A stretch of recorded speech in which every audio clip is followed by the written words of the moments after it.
Amara Collins was 33 years old, and until that cold Tuesday evening in mid-December 2024, she believed her marriage was worth fighting for.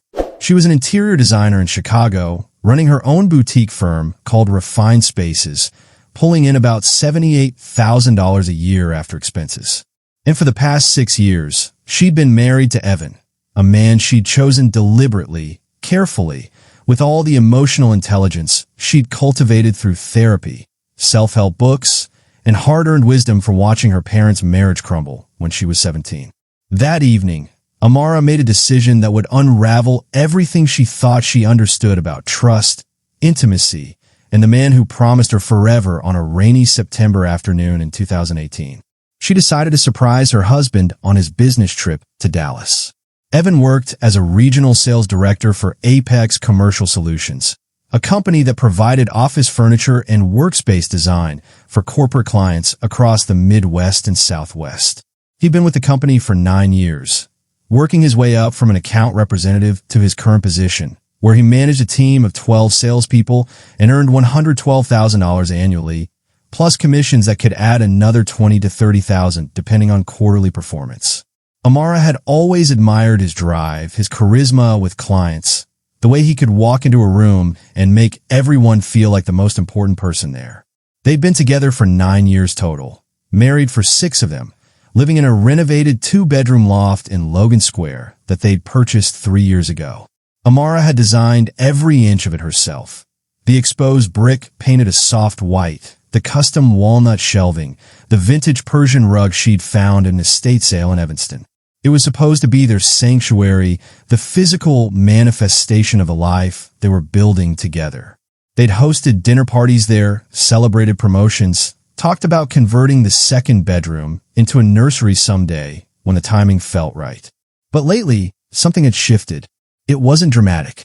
There was no explosive fight, no obvious betrayal, no concrete moment when everything changed. It was subtler than that, more insidious. Over the past 4 months, Evan's business trips had become more frequent. Minneapolis, Kansas City, Houston, Phoenix, Denver, and now Dallas. Sometimes twice a month, sometimes for 3 or 4 days at a time. He'd always traveled for work, but this felt different. The calls home had gotten shorter, his responses more distracted. When Amara asked about his day, his answers had become vague and generic. You know, same corporate stuff? Boring presentations. Client dinners. When she tried to dig deeper, asking about specific meetings or deals he'd mentioned before, he'd pivot quickly, changing the subject or claiming he was exhausted. The emotional distance had crept in gradually. Evan would be physically present, but mentally elsewhere, scrolling through his phone during dinner, putting in earbuds while they watched television, going to bed earlier and earlier with claims of being worn out from travel. Their intimacy had dwindled to perfunctory encounters every couple of weeks, lacking the passion and playfulness that used to define them. Date nights had become obligatory rather than exciting. Conversations had become transactional rather than connective. Amara had tried everything she could think of. She'd initiated conversations about their relationship, asking directly if something was wrong, if he was happy, if there was something they needed to work through together. Evan always responded the same way. "Everything's fine, babe. I'm just stressed with work. This new expansion into the Southwest region is killing me. Once we get through Q4, things will calm down." But Q4 was almost over now, and nothing had calmed down. This particular trip was supposedly a 3-day conference at a Marriott in downtown Dallas, meeting with potential clients from Austin, San Antonio, and Houston who were consolidating their office furniture contracts. Evan had left Sunday afternoon, his sleek black Toomey carry-on rolling behind him as Amara drove him to O'Hare. He'd kissed her goodbye at the departure's curb, but it felt mechanical, routine, like kissing had become another item on his checklist, rather than an expression of genuine affection. Then Wednesday happened. Amara's 2 p.m. client meeting, a wealthy couple in Winnetka who were renovating their 4,000-square-foot Tudor, canceled at the last minute. The wife texted, "So sorry. Family emergency. Can we reschedule for next week?" It left Amara's entire afternoon and evening completely clear. She sat in her car outside a Starbucks in Wilmette, staring at her phone, at the calendar showing nothing but empty space until Friday morning. That's when the idea formed. She could fly to Dallas, surprise Evan at his hotel. They could have dinner together, maybe walk around the city, reconnect in a way that had become impossible through their nightly phone calls that lasted barely 10 minutes. It felt spontaneous, romantic, even the kind of gesture that could break through whatever wall had been building between them. The kind of thing the old Amara would have done back when they first started dating, when everything felt effortless and full of possibility. She booked a flight that left at 6:45 p.m., arriving in Dallas at 9:30. She threw clothes into her worn leather weekender bag, the one she'd carried on dozens of work trips to meet with suppliers and tour furniture showrooms. She grabbed the Marriott address from the confirmation email Evan had forwarded her 2 weeks ago. She stopped at a florist near her loft, picking up a small bouquet of white tulips, his favorite, even though by the time she got through security and sat on the plane for 3 hours, they'd already started to wilt slightly around the edges. The flight felt endless. Amara kept checking her phone, half tempted to text Evan and tell him she was coming, but something stopped her. Maybe she wanted to preserve the surprise. Maybe some part of her, a part she didn't want to acknowledge, wanted to see his unfiltered reaction when she showed up unannounced. By the time she landed and caught a lift to the hotel, it was nearly 11 p.m. The Marriott was downtown, a tall glass building that looked like every other corporate hotel she'd ever stayed in during work trips. The lobby was quiet, dim lighting casting long shadows across marble floors. A tired-looking desk clerk barely glanced at her as she walked past toward the elevators. She rode up to the 7th floor, her heart starting to pound harder with each ascending number. The hallway was hushed, carpeted, lit by recessed fixtures that created pools of warm light every few feet. She pulled her travel bag behind her, the leather strap cutting into her shoulder. Her hair was pulled into a tight bun, still professional from the morning even though it was nearly midnight. She wore the green overshirt she'd thrown on over a simple tank top and dark jeans, comfortable clothes for traveling. Room 714. She stood outside the door, the wilted tulips gripping slightly in her hand, suddenly feeling ridiculous. What if he was already asleep? What if he was annoyed by the interruption, by her showing up without warning during an important work trip? But beneath those surface worries, there was something else. A hope, fragile and desperate. A hope that this gesture would matter. That seeing her would light something up in Evan's eyes. That they could spend the night talking honestly, reconnecting, remembering why they'd chosen each other in the first place. That this surprise would be the beginning of finding their way back to each other. She raised her hand and knocked softly on the door. She had no idea that everything she believed about her marriage was about to shatter in the next 60 seconds. The elevator doors opened on the 16th floor with a soft chime that seemed too cheerful for how Amara felt in that moment. She checked her phone again in the elevator, scrolling back through Evan's text from earlier that day. Long day of presentations. Heading to bed early. Love you. Sent at 9:47 p.m. It was now 11:08. She stepped out into the hallway, and immediately the atmosphere felt different from the 7th floor, where she'd initially gotten off by mistake, misremembering the room number from the confirmation email. This hallway was quieter somehow, more isolated. The carpet was the same generic hotel pattern, navy blue with abstract gold shapes, but up here it seemed to absorb sound more completely. The recessed lighting created alternating pools of warm light and shadow, making the corridor feel longer than it probably was. Room 1612 was halfway down on the left side. Amara adjusted the strap of her travel bag, feeling the weight of it cutting into her shoulder.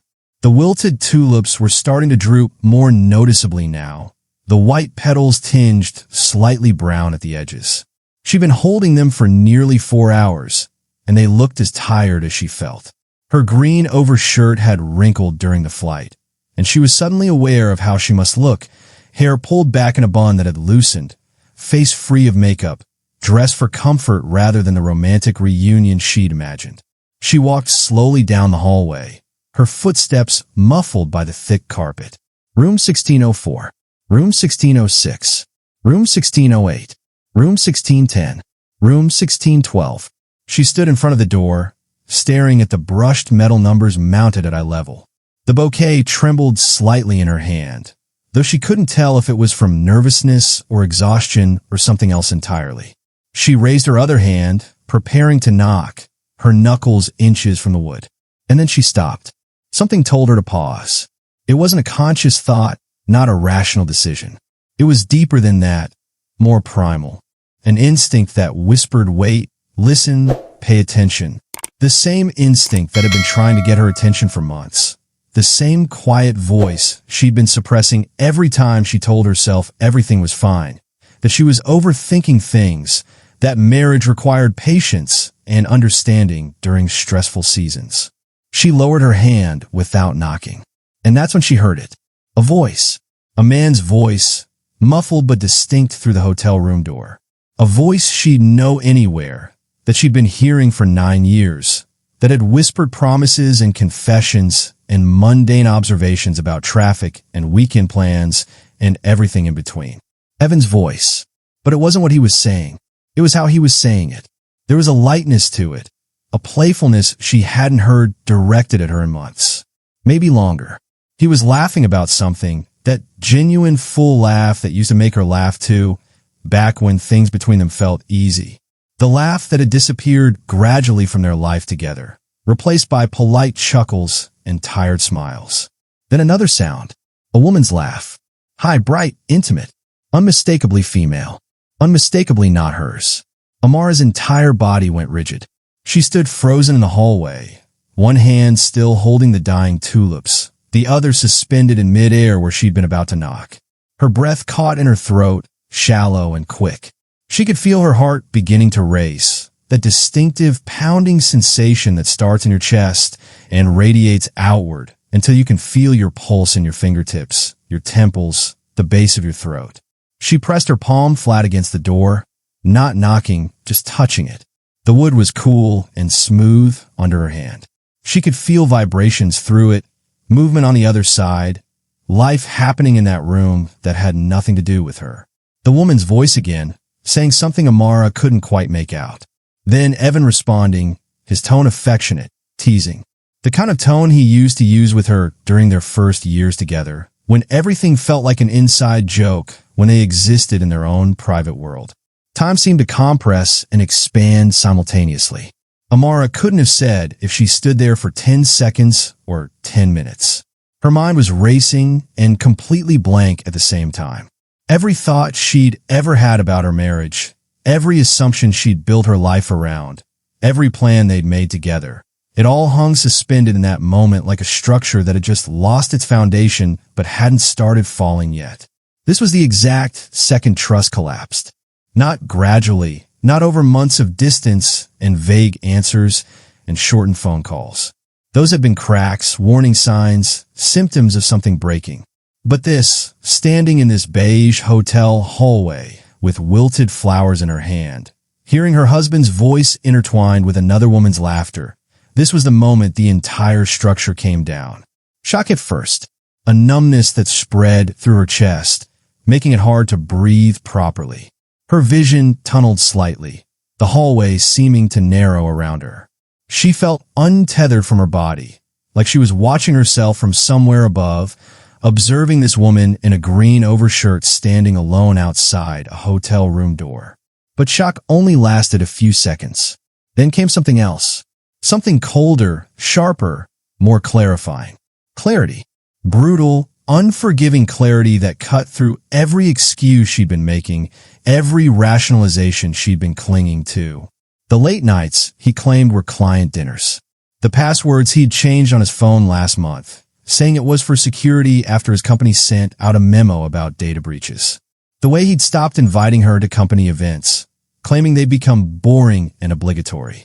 The distance in his eyes, even when he was looking directly at her. It had never been about work stress. It had never been about Q4 targets or regional expansion or demanding travel schedules. Another sound from inside the room. Movement. Footsteps. The woman saying something that ended in a question mark, her tone intimate and comfortable. Amara's hand dropped from the door. She took one step backward, then another. Her travel bag caught on something, maybe her own foot, and she stumbled slightly but caught herself. The tulips slipped from her other hand, landing silently on the carpet, the white petals splaying out against the navy blue like a small surrender. She should knock. She should pound on that door, demand answers, confront whatever was happening on the other side. That's what people did in these situations, wasn't it? They made scenes. They demanded explanations. They fought for their marriages. But Amara kept stepping backward, because somewhere in that crystalline moment of clarity, she understood something fundamental. Knocking on that door wouldn't give her answers. She already had her answer. Knocking would only give Evan an opportunity to lie, to minimize, to gaslight her into questioning what she'd heard with her own ears. She turned and walked back down the hallway, leaving the tulips where they'd fallen. Her footsteps were steadier now, purposeful. She pressed the elevator button and waited, staring straight ahead at the brushed metal doors. The hallway behind her remained quiet. Whatever was happening in room 1612 continued undisturbed, unaware that Amara had been there at all. The elevator arrived. She stepped inside. The doors closed, and she descended alone. Amara didn't remember walking back to the elevator. Didn't remember pressing the button for the lobby. Didn't remember the descent, though it must have taken at least 30 seconds. Her body was moving on autopilot while her mind remained stuck in that 16th floor hallway, palm pressed against the door, hearing laughter that didn't include her. The elevator doors opened to the lobby with the same cheerful chime as before, absurdly pleasant given the circumstances. It was nearly 11:30 now, and the space was even emptier than when she'd arrived. A businessman in a rumpled suit sat slumped in one of the lobby chairs, typing on his laptop. A couple wheeled their luggage toward the entrance, clearly just arriving.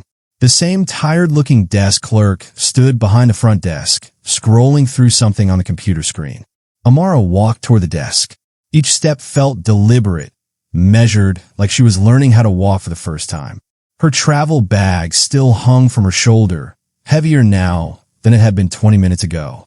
She'd left the tulips upstairs on the carpet outside room 1612, abandoned evidence of a romantic gesture that had died before it could be delivered. The desk clerk looked up as she approached. He was young, maybe 25, with neat dark hair and a name tag that read Marcus. His professional smile appeared automatically, the kind of expression that came from years of customer service training. "Good evening. How can I help you?" Amara placed both hands on the marble counter, steadying herself. Her voice, when it came out, surprised her with its calmness. No trembling, no breaking, no hint of the devastation churning through her chest. "I need to ask you a question about a guest." Marcus's smile flickered slightly, uncertainty crossing his features. "I'm not sure I can share information about other guests, ma'am. Privacy policies. The guest is my husband." She kept her eyes locked on his, refusing to look away. "Evan Collins, room 1612. Marcus shifted uncomfortably, his fingers hovering over the keyboard. "Ma'am, I really can't. I'm not asking for details." Amara's voice remained steady, almost eerily so. "I'm asking a single question, and I need you to answer it honestly. Please." Something in her tone must have registered with him. The desperation underneath the control, maybe, or the way her hands gripped the edge of the counter, like it was the only thing keeping her upright. He glanced around the lobby, confirming they were relatively alone, then looked back at her. "What's the question?" Amara took a breath. This was it. The moment between not knowing for certain and knowing with absolute clarity. Once he answered, there would be no going back, no more room for doubt or rationalization or hoping she'd misunderstood what she'd heard. "Is my husband registered with a guest?" The words hung in the air between them. For seconds passed. 5, 6. Marcus's eyes moved from her face to the computer screen, then back to her face. She watched him realize what she was asking, watched him understand why she was asking it, watched him make the decision about whether to tell her the truth. The pause before the answer felt infinite. Marcus's expression shifted into something softer, sympathetic. When he spoke, his voice was gentle, almost apologetic. "Yes, ma'am." 2 words, 2 syllables. The confirmation that destroyed everything. Amara didn't cry.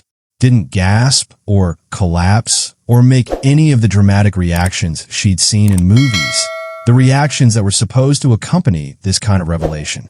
Instead, she felt something inside her go very quiet and very still, like a door closing softly but definitively. "Thank you for telling me the truth." She straightened, releasing her grip on the counter. Her hands were shaking now, the only physical evidence of what was happening internally. Marcus was watching her with concern, clearly unsure what to do, whether he'd made the right choice in answering her question. "I need to check into a room," Amara said, separate from his. "Is there anything available?" Marcus nodded quickly, relieved to have something concrete to do. "Of course. Let me see what we have." His fingers moved across the keyboard, clicking through screens. "I have a standard king room on the 14th floor. Would that work?" 2 floors down from where her husband was spending the night with another woman. Close enough that they were in the same building, far enough that she wouldn't have to see him by accident in the hallway. "That's fine." The check-in process took maybe 5 minutes, but it felt mechanical, distant, like she was watching someone else go through the motions. Marcus asked for a credit card and ID. She handed them over. He processed the payment, made a key card, explained the Wi-Fi password and breakfast hours. She nodded at appropriate intervals, absorbing nothing. When he handed her the key card for room 1408, he hesitated. "Ma'am, I'm sorry. I probably shouldn't have told you, but..." "You did the right thing," Amara interrupted quietly. "Thank you." She took the key card and walked to the elevators, pressing the button for the 14th floor. The ride up was silent, except for the mechanical hum of the elevator moving through the shaft. When the doors opened, she found her room easily. 1408. She swiped the key card, heard the electronic click of the lock releasing, and pushed the door open. The room was identical to thousands of other hotel rooms she'd stayed in over the years. Queen bed with white linens and too many decorative pillows. Small desk with a leather chair. Flat-screen TV mounted on the wall. Bathroom with generic toiletries and thin towels. Everything designed to be inoffensive and forgettable. Amara dropped her travel bag on the floor and sat on the edge of the bed. She still wasn't crying. That would come later, she knew. But right now, she existed in this strange state of hyperclarity where everything felt both intensely real and completely surreal. She pulled out her phone. 11:47 p.m. No messages from Evan. Of course not. He thought she was home in Chicago. Probably assumed she was asleep by now. He had no idea she was 2 floors below him, that she'd heard his laughter, that she knew. Amara set the phone face down on the nightstand and lay back on the bed, fully clothed, staring at the ceiling. She didn't turn on the television or scroll through her phone or do any of the normal things people did in hotel rooms. She just lay there, alone, as the night stretched out endlessly ahead of her. And she started replaying everything. Their anniversary last year. He'd been late to the restaurant, arriving 45 minutes after their reservation time with an excuse about a client emergency. She'd waited at the table alone, watching other couples share intimate conversations, telling herself it was fine, that work happened, that he'd made it eventually. Had there been someone else even then? The password changes. Last month, he'd changed all his passwords. Phone, laptop, email. When she'd asked about it casually, he'd shown her the company memo about data security, made it seem completely reasonable. But now she wondered what he'd been hiding, what messages he'd been deleting, what evidence he'd been covering up. The emotional distance that had crept in so gradually, she'd almost convinced herself she was imagining it. The way he'd stopped asking about her day with genuine interest. The way their conversations had become transactional logistics about bills and schedules rather than the deep talks they used to have about everything and nothing. The way he'd started going to bed earlier, claiming exhaustion, creating physical distance even when they were in the same house. All of it. Every red flag she'd explained away, every instinct she'd suppressed, every moment she'd chosen to trust instead of question. It all came flooding back now with perfect, excruciating clarity.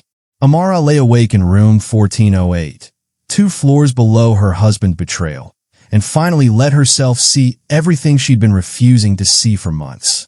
The truth had been there all along. She'd just been too loyal, too hopeful, too invested in the life they'd built to acknowledge it. Until tonight. Amara woke at 6:17 a.m. to pale winter light filtering through the hotel curtains.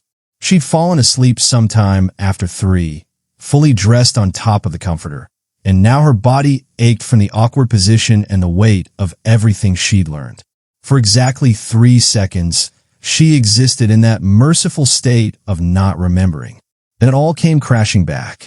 Room 1612. The laughter. The desk clerk's confirmation. Yes, ma'am. She sat up slowly, her green overshirt wrinkled beyond redemption, her hair half fallen from the bun that had been neat 12 hours ago. Her phone sat on the nightstand where she'd left it, face down. She picked it up, expecting messages from Evan. There was only one, sent at 6:52 a.m. Morning, babe. Early breakfast meeting. Probably won't have time to call until tonight. Have a good day. Amara stared at the message for a long moment. The casual tone, the easy lie, the assumption that she had no idea what was really happening 2 floors above her. Something shifted in her chest, a fundamental change in orientation. The devastation from last night was still there, a dull ache that would probably never fully disappear, but alongside it now was something else. Clarity, purpose, resolve. She wasn't going to cry anymore. She wasn't going to confront him in a hotel hallway and give him the opportunity to manipulate the narrative, to minimize what she discovered, to make her feel crazy for trusting her own instincts. She was going to be smart about this. Amara got up, showered, changed into fresh clothes from her travel bag. She ordered room service, coffee, scrambled eggs, toast, and while she waited for it to arrive, she opened her laptop. Her hands were steady now, her mind sharp in a way it hadn't been for months. All that emotional fog, all that second-guessing herself, it had evaporated overnight. The room service arrived. She ate methodically, barely tasting the food, while her laptop booted up. Then she began documenting. First, she opened a new folder on her desktop, labeled it December 2024, and started a detailed document. She recorded everything from the previous night with timestamps and specifics. Her arrival time, the room number, what she'd heard, her conversation with the desk clerk, the exact wording of his confirmation. She wrote it all down in clear, unemotional language, the way she'd document a project timeline for a client. Then she started digging deeper. Amara logged into their joint checking account, the one they used for shared expenses and household bills. She'd always trusted Evan completely, had never felt the need to monitor his spending. Now she scrolled through months of transactions, looking for patterns she'd been too trusting to notice before. There, a charge to the Ritz-Carlton in Minneapolis on October 12th. She pulled up Evan's work calendar that he shared with her, supposedly so she'd know when he was traveling. That weekend, he'd told her he was staying at a Hampton Inn near the airport for a regional sales meeting. But this charge was for $347, far more than a Hampton Inn would cost. She kept scrolling. A dinner charge at a high-end steakhouse in Kansas City on September 23rd. The amount, $186. For one person? She remembered that trip. He'd texted her that he'd grabbed a quick sandwich in his room because he was exhausted. Another lie. Phoenix in August. Houston in July. Each trip, when she looked closely enough, had similar discrepancies. Expensive restaurants he'd never mentioned. Hotel charges that didn't match the budget places he'd claimed to be staying at. None of it dramatic enough to raise immediate suspicion, but together, it formed a clear pattern. This wasn't a mistake. This wasn't a moment of weakness or a single bad decision made under stress. This was calculated, deliberate, ongoing deception. Amara's coffee had gone cold, but she didn't notice. She was completely focused now, her interior design training kicking in. The same attention to detail that let her catch measurement errors and inconsistencies in contractor estimates was now finding every crack in Evan's carefully constructed lies. She opened their credit card statements next. More of the same. Charges to lingerie stores she'd never received gifts from. Florist purchases on dates that weren't their anniversary or her birthday. A charge to a jewelry store in November for $432. She'd never seen that jewelry. Each discovery was a small blade, but Amara didn't flinch. She just kept documenting, taking screenshots, creating a timeline. Then she did what she should have done months ago. She searched Evan's company website. Apex Commercial Solutions had a staff directory with photos and titles. She'd looked at it before, casually, but had never paid much attention beyond recognizing the few people she'd met at company events. Now she studied every face in Evan's division. And there she was, Madison Pierce, junior sales consultant. Joined the company 18 months ago. 27 years old, based on her LinkedIn profile that Amara pulled up in another tab. Graduated from Arizona State in 2019 with a degree in business marketing. Blonde, polished, attractive in that generic professional way that looked identical to 1,000 other young women climbing corporate ladders. But it was Madison's recent activity that confirmed everything. Her LinkedIn showed a promotion just last month, from sales associate to junior consultant. The announcement thanked the incredible mentorship and guidance from our regional leadership team. There was a photo attached, Madison holding a certificate, standing next to Evan, both of them smiling. Amara clicked through Madison's other posts. There from October, a photo from the Minneapolis conference, Madison in the background of a group shot, Evan visible 3 people over. September, a team dinner in Kansas City, Madison tagged in the comments. August, Phoenix Sales Summit, Madison presenting on emerging market strategies. Every single trip. She'd been there for every single trip. The conferences Evan had described as boring and mandatory suddenly made sense. The reason he'd stopped inviting Amara to company events became crystal clear.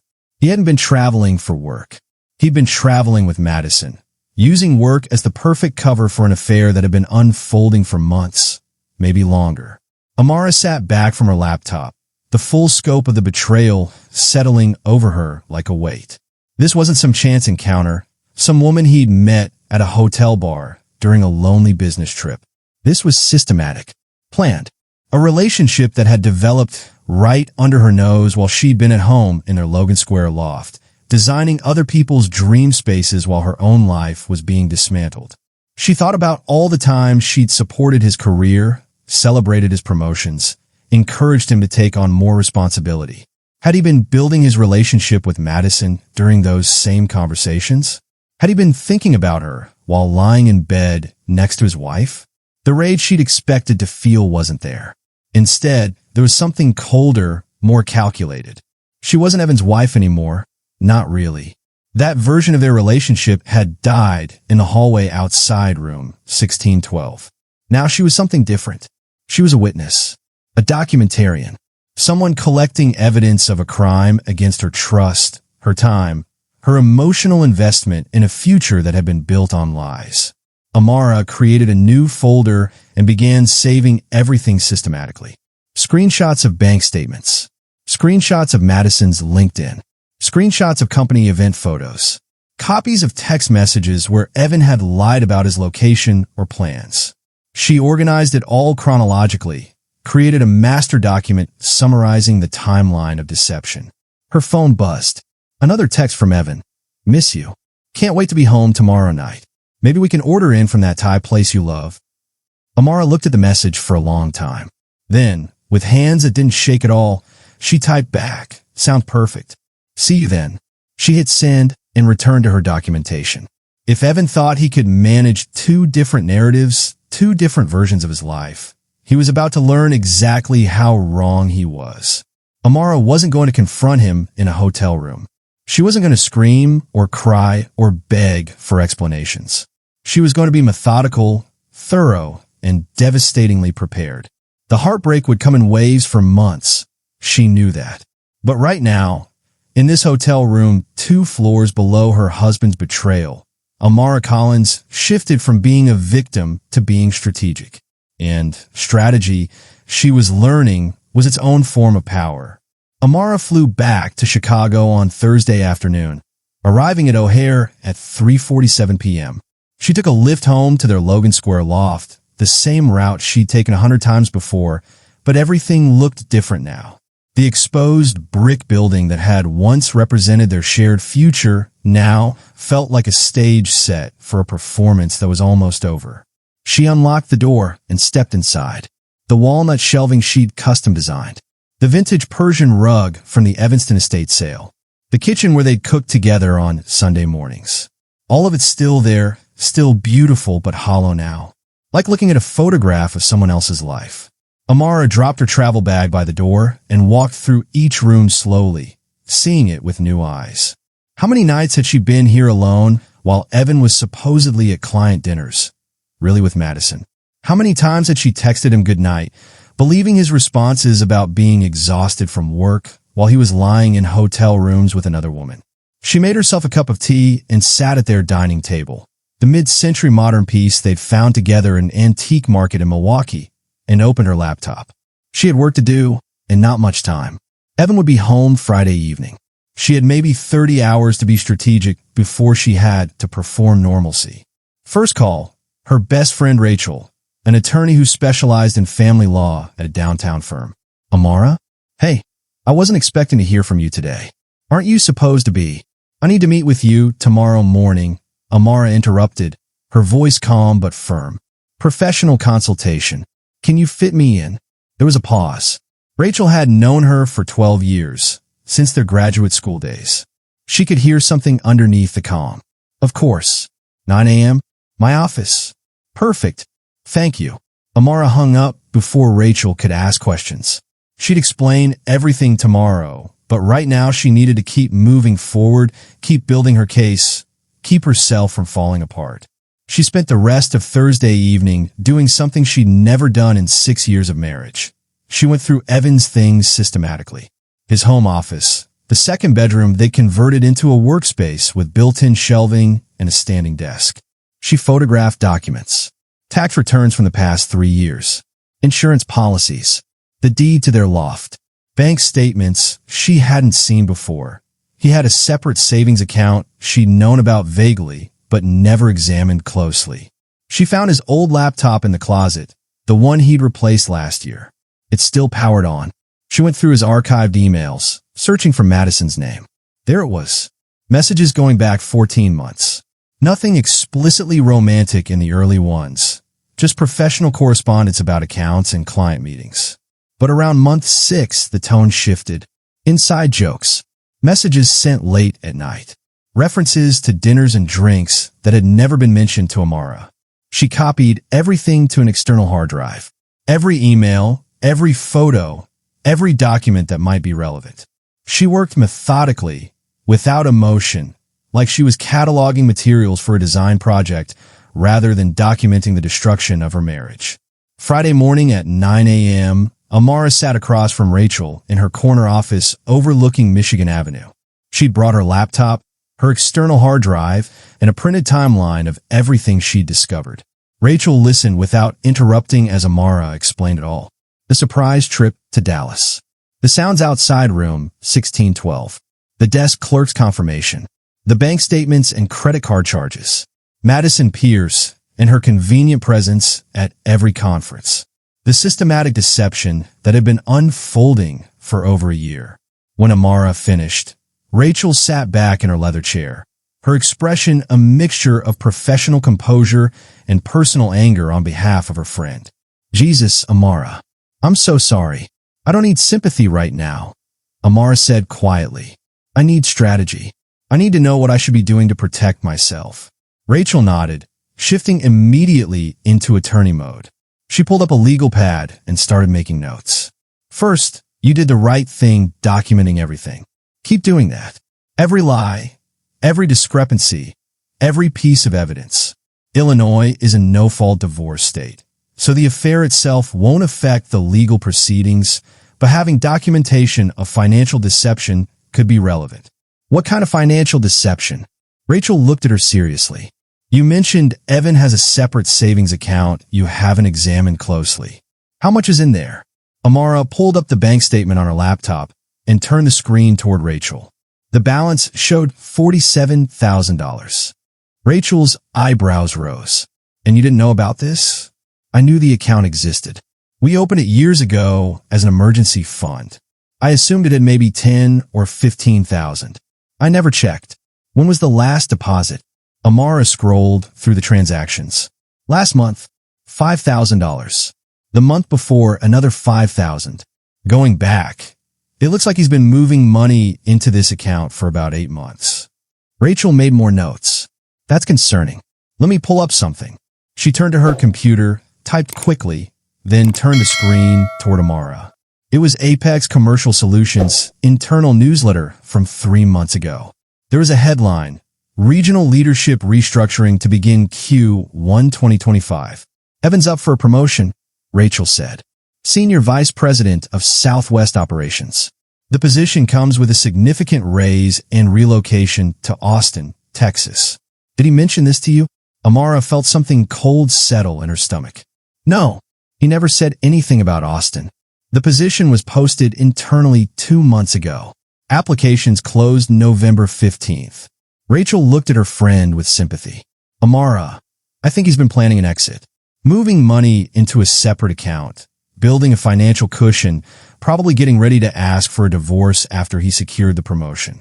Or maybe he was planning to move to Austin with Madison and present it as a work requirement you couldn't accommodate. The full scope of it hit Amara then. This wasn't just an affair. This was Evan systematically preparing to leave, to start a new life, while keeping her completely in the dark, while letting her believe they were still building something together. What do I do? Amara asked, her voice steady despite the rage building beneath it. Rachel leaned forward. You protect yourself. Immediately. Today. Here's what we're going to do. For the next hour, Rachel outlined a strategy. Amara would open her own separate bank account at a different institution. She would transfer exactly half of their joint checking and savings into that new account, legally defensible as protecting marital assets. She would make copies of every important document, tax returns, insurance policies, property deeds, investment statements, credit card agreements. She would freeze their joint credit cards to prevent any large purchases or cash advances. She would secure her own credit by placing fraud alerts. You do all of this before you confront him, Rachel emphasized. Once he knows that you know, he might panic and try to move money or hide assets. You need to be 3 steps ahead. What about the loft? Your name is on the deed? Both our names. Good. Don't move out. If you leave, it can complicate things in the divorce. You stay, he leaves, that's the ideal scenario. Document everything about the property, your design work, improvements you've made, money you've invested. Your business income is separate from his. Completely. My firm is in my name only. Separate business account. Excellent. That simplifies things. Rachel paused. Amara, I need to ask, are you sure you want to do this? Once you start protecting yourself legally and financially, you're essentially committing to divorce. There's no going back. Amara thought about the laughter outside room 1612. The systematic lies. The secret savings account. Madison Pierce at every conference. Evan planning a future in Austin without ever mentioning it. I'm sure, she said.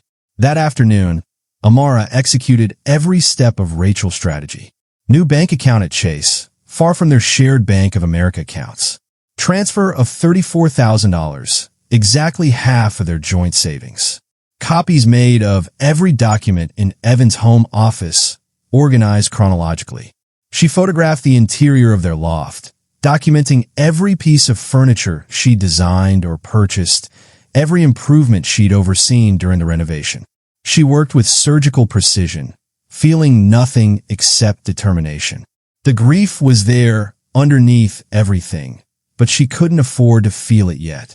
That would come later, after she'd protected herself, after she'd built an unassailable case.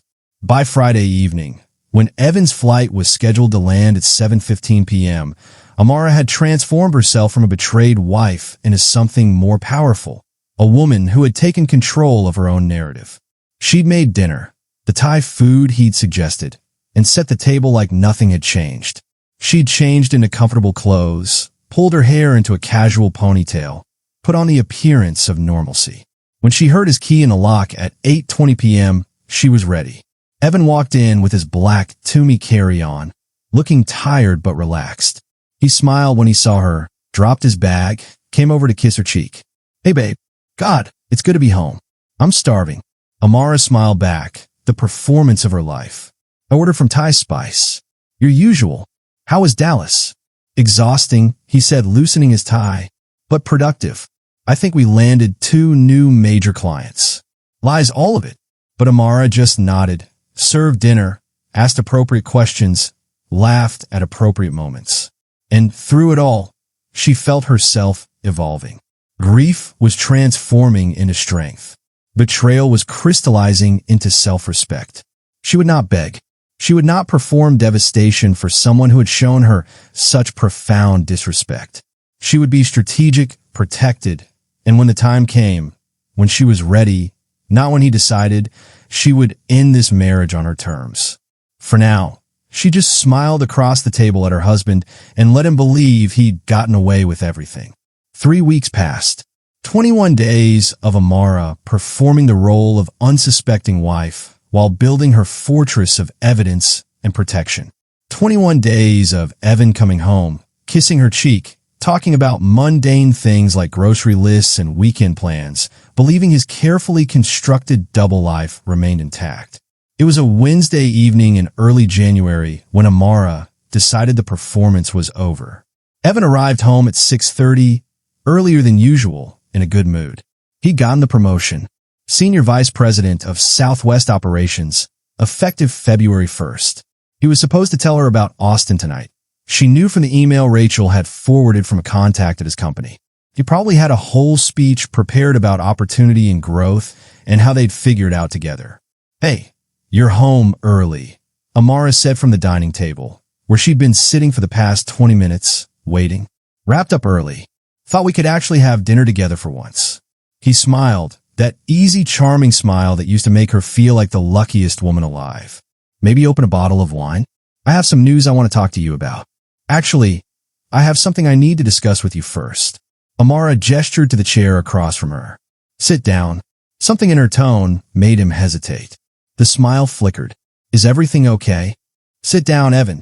He sat, his briefcase still in his hand, confusion crossing his face. Amara reached beside her chair and pulled up a manila folder, the kind she used for client presentations. She placed it on the table between them. "What's this?" he asked. "Open it." Evan set down his briefcase and opened the folder. His face went pale as he saw the first page.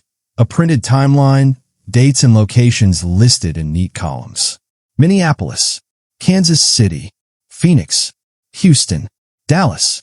Next to each city, hotel charges, restaurant receipts, airline confirmations. And in the third column, a simple notation, Madison Pierce present. He flipped to the next page. Screenshots of bank statements, highlighting transfers to his secret savings account. Then credit card charges for jewelry she'd never received, flowers she'd never seen, lingerie that had never been for her. The next page, printouts of his emails with Madison, the tone shifting from professional to intimate over 14 months. The final page, a photo from a Marriott security camera Rachel had subpoenaed through legal channels, showing Evan and Madison entering room 1612 together at 10:47 p.m. on December 10th, 2024. Evan's hands were shaking now. All the color had drained from his face. He looked up at Amara, his mouth opening and closing, no words coming out. Amara leaned forward, her voice perfectly calm, perfectly controlled. "I was there that night, Evan, in Dallas. I flew in to surprise you. I stood outside room 1612 with flowers in my hand." She paused, watching him absorb this. "I heard you before I saw you. Your laugh. Her laugh. That's the thing you need to understand. I heard who you really are before I had any proof of what you'd done." "Amara, his voice cracked. "Let me explain." "No." The single word cut through his attempt like a blade. "You don't get to explain. You don't get to minimize this, or make it about work stress, or tell me it didn't mean anything. I have 14 months of evidence that says exactly what it meant." Evan's confidence, that easy charm he'd wielded so effectively for 9 years, collapsed entirely. His shoulders slumped. He couldn't meet her eyes. "I've already consulted an attorney," Amara continued. "I've already protected our assets. I've already secured everything I need for the divorce. This isn't a discussion about whether we can work through this. This is me telling you it's over. Please." Now, he was begging, tears forming in his eyes. "It was a mistake.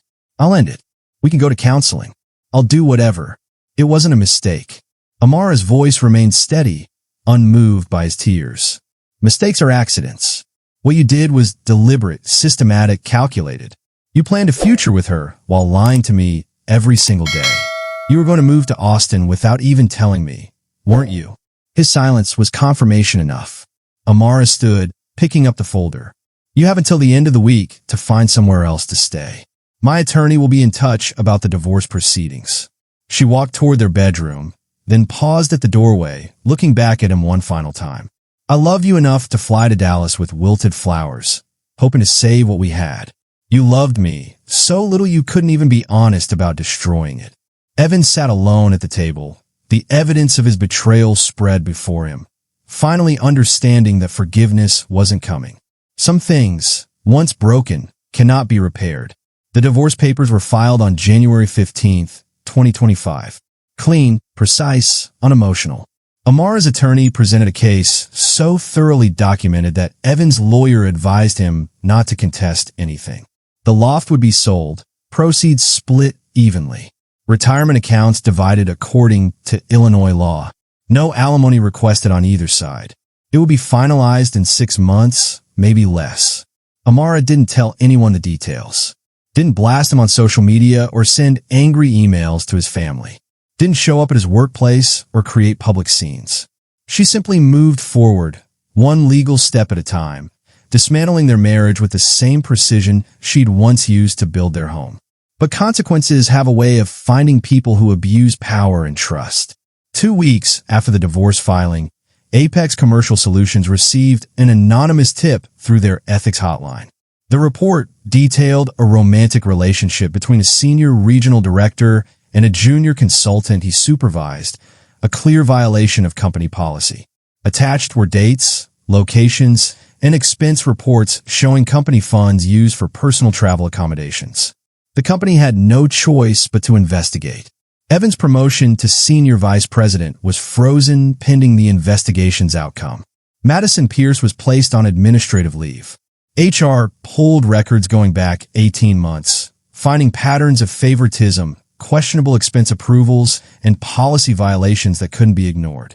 Amara heard about it through Rachel, who heard about it through professional networks. She felt nothing when the news came. No satisfaction, no vindication, just a distant acknowledgement that actions have consequences. She hadn't sent the report herself, but she knew who had access to the evidence she'd compiled. Sometimes the truth just needed to be placed in the right hands. By March, Evan had resigned rather than face termination. His reputation in the industry was damaged enough that job offers dried up. Madison took a position at a smaller firm in a different city. The Austin opportunity evaporated. None of it brought Amara joy. It just was. She focused on her own life instead. Refined spaces grew. She took on bigger clients, more ambitious projects, poured herself into creating beautiful spaces for other people while slowly rebuilding her own sense of home. She moved into a smaller apartment in Wicker Park, a clean slate with tall windows and exposed brick she could design from scratch. 6 months after that night in Dallas, Amara stood in a hotel hallway again. Different city, different circumstances. She was in New York for a design conference, staying at a boutique hotel in Soho. Her travel bag hung from her shoulder, her hair pulled back in that same practical bun. But everything else had changed. She wasn't there to surprise anyone or save anything. She was there for herself, for her career, for the future she was building on her own terms. She stood taller now, moved with more certainty. Her eyes held something they hadn't before, a hard-won wisdom about trust and boundaries and self-respect. She was still standing, but she was no longer uncertain. Some women screamed their way through betrayal. Some plot elaborate revenge. Amara had chosen a different path. She'd used silence as power, documentation as protection, and strategic action as her form of justice. She lost love, but she'd reclaimed something more valuable. Her identity, her agency, her understanding of what she would and wouldn't accept in her life. The woman who'd stood outside room 1612 with wilted flowers, hoping to reconnect with a husband who'd already abandoned her, was gone. In her place stood someone stronger, clearer, unbreakable. And that was the real victory. What would you do if you stood in that hallway? Would you knock, confront, or walk away? Sometimes the bravest thing you can do is protect yourself before demanding answers. Sometimes silence speaks louder than any confrontation ever could. If this story resonated with you, share it with someone who needs to hear it. And remember, your intuition is worth listening to. Always. Subscribe for more stories about strength, strategy, and survival when love becomes betrayal.